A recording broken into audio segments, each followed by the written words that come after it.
श्री राम जय राम।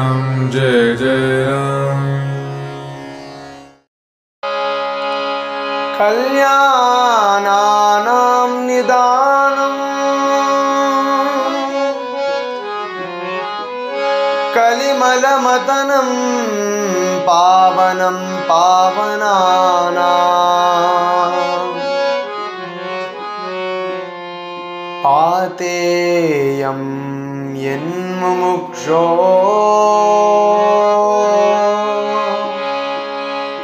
सपदि पदपदप्राप्तये प्रस्थितस्य विश्रामस्थानमेकम्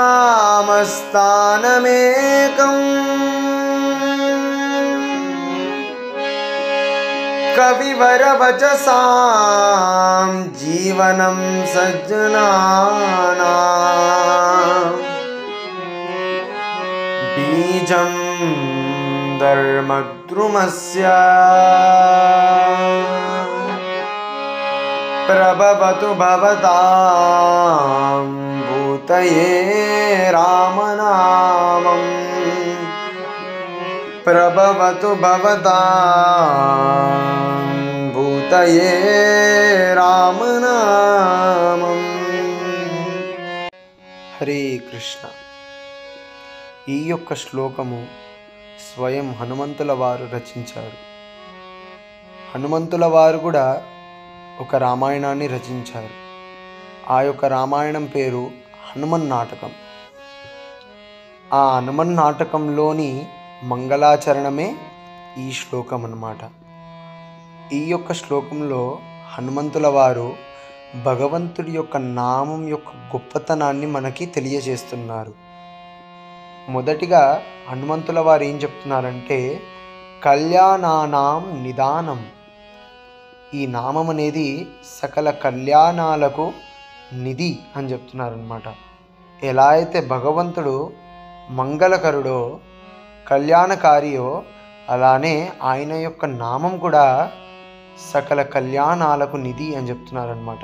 ఎందుకంటే భగవంతుడికి ఇంకా ఆయన నామంకి ఎలాంటి తేడా లేదు.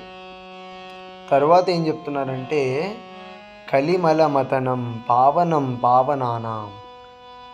కలిరూపీ మలాన్ని నాశనం చేసే ఈ నామము అని చెప్తున్నారనమాట. ఎందుకంటే కలియుగంలో ఎన్నో దోషాలున్నాయి, కానీ ఒకటే ఒక మహాగుణము ఏదైనా ఉంది అంటే అది భగవంతుడి యొక్క నామము అని చెప్తున్నారన్నమాట. మన శాస్త్రాల్లో చెప్తారు కలేర్ దోషే నిదే రాజన్ అస్తి ఏకో మహాగుణ కీర్తనాత్ ఏవ కృష్ణస్య ముక్త సంగపరం వ్రజేత్. ఈ కలియుగంలో ఎన్నో కలహాలు ద్వేషాలు ఉన్నాయి, కానీ ఒకే ఒక మహాగుణం ఉంది. అదేంటి? భగవంతుడి యొక్క నామము. సో ఈ నామము ఎలాంటిదంట అంటే which purifies the purity personified అని చెప్తారనమాట. తర్వాత ఏం చెప్తున్నారంటే పాతేయం యన్ముముక్షో సపది పదపద ప్రాప్తయే ప్రస్థితస్య. అంటే సిద్ధపురుషులు, ఋషిమునులు ఇంకా ఎంతోమంది మహాత్ములు పరమపదాన్ని ఈ యొక్క నామం యొక్క ఆశ్రయం పొంది ఆ యొక్క పదాన్ని వాళ్ళు పొందారు అని చెప్తున్నారనమాట. ఈ నామమే వాళ్ళ యొక్క దారిగా ఉన్నది అని చెప్పారనమాట. తర్వాత హనుమంతుల వారు చెప్తున్నారు విశ్రామస్థానమేకం. మన మనస్సుకు విశ్రామము ఎక్కడ దొరుకుతుందంట? అది భగవంతుడి యొక్క నామం ద్వారానే దొరుకుతుందంట. భగవంతుడి చరణార విందాల దగ్గరనే దొరుకుతుందంట.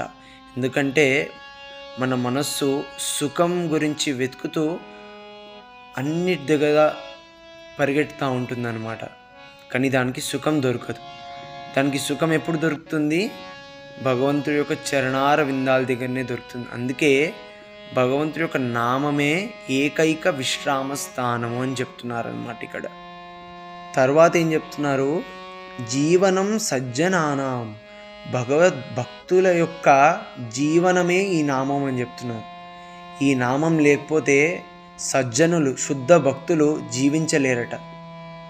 వాళ్ళ యొక్క జీవితమే ఈ నామము అని చెప్తున్నారనమాట. తర్వాత ఏం చెప్తున్నారు, బీజం ధర్మద్రుమస్య, ఒకవేళ ధర్మం అనేది ఒక వృక్షం అయితే దాని యొక్క బీజము భగవంతుడి యొక్క నామము అని చెప్తున్నారు. అలాంటి భగవంతుడి యొక్క నామానికి నేను నా నమస్కారాలు అర్పిస్తున్నాను అని హనుమంతుల వారు చెప్తున్నారనమాట. హరే కృష్ణ.